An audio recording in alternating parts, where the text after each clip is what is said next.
Hello guys, welcome to Tech Team channel. Hope you guys are having a very nice day. In this video, I'm going to show you how can you create shortcut in Snapchat app. So to create shortcut, at first you need to take a picture. So to take picture, go to Snapchat app. Here you can see I'm taking a picture. Now after that, here you can see there is a send to option in the bottom right. Click on it.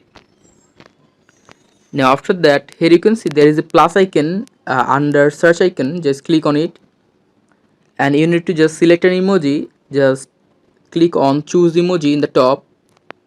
Now just choose the emoji,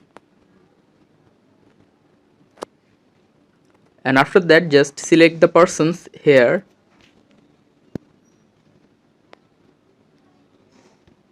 and click on create shortcut, and here you can see in the top shortcut created. So guys, that's how you can create shortcut in Snapchat app. Hope you find this video helpful. If you found this video helpful, then give a thumbs up and don't forget to subscribe Tech Team channel.